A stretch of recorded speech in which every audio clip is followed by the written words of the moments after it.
কিছুদিন আগে ইরানের আকাশে দেখা গিয়েছিল এমন আলোর আঁকিবুকি। এবার বাংলাদেশের আকাশে দেখা গেল রহস্যময় উজ্জ্বল আলোর একই ধরনের ঝলক। তবে এই আলো কিসের তা নিয়ে সারা দেশের মানুষের মধ্যে তৈরি হয়েছে তীব্র কৌতূহল।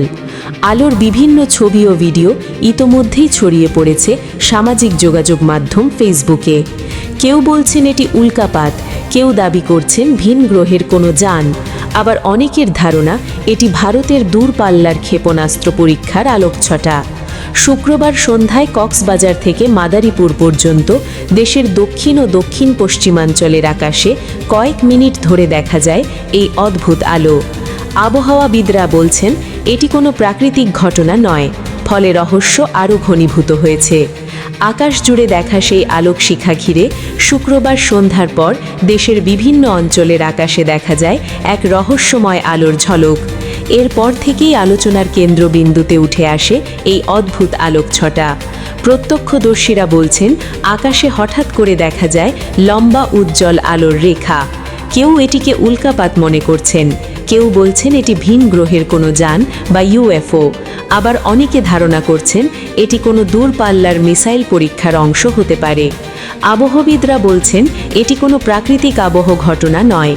তাদের ধারণা ভারতের জলসীমা কিংবা উড়িষ্যার উপকূলের কাছাকাছি কোথাও দূর থেকে দূরপাল্লার ক্ষেপণাস্ত্র পরীক্ষা চালানো হয়ে থাকতে পারে।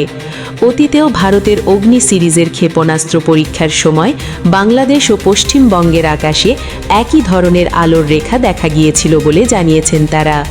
বিশেষজ্ঞদের মতে ক্ষেপণাস্ত্র যখন বায়ুমণ্ডলের উচ্চ স্তরে প্রবেশ করে তখন জ্বালানির দহন এবং সূর্যাস্তের পর অবশিষ্ট আলো মিলিয়ে আকাশে এমন উজ্জ্বল আলোকছটা তৈরি হয়, ফলে দূর থেকে এটি রহস্যময় আলোর মতো দেখা যায়।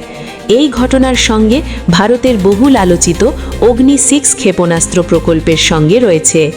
এর আগে ভারতের প্রতিরক্ষা গবেষণা ও উন্নয়ন সংসদ ডিআরডিওর চেয়ারম্যান জানান অগ্নি 6 ক্ষেপণাস্ত্র পরীক্ষার প্রস্তুতি সম্পন্ন হয়েছে।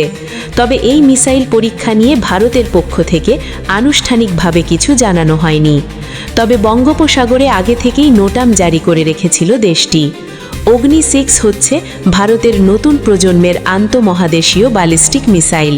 ধারণা করা হচ্ছে এই ক্ষেপণাস্ত্রের পাল্লা 10 থেকে 12,000 কিলোমিটার পর্যন্ত হতে পারে, ফলে এশিয়া ছাড়িয়ে ইউরোপ, আফ্রিকা এবং অস্ট্রেলিয়ার বিস্তীর্ণ অঞ্চল চলে আসবে এর আওতায়।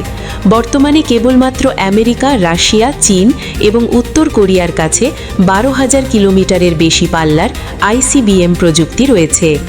নতুন ভারতেরই মিসাইলে ব্যবহৃত হচ্ছে MIRV প্রযুক্তি, অর্থাৎ একটি মিসাইল থেকে একাধিক পারমাণবিক ওয়ারহেড আলাদা আলাদা লক্ষ্যবস্তুতে আঘাত হানতে সক্ষম হবে। এছাড়া স্থল ও সাবমারিন উভয় স্থান থেকেই উৎক্ষেপণ করা সম্ভব হতে পারে এটি।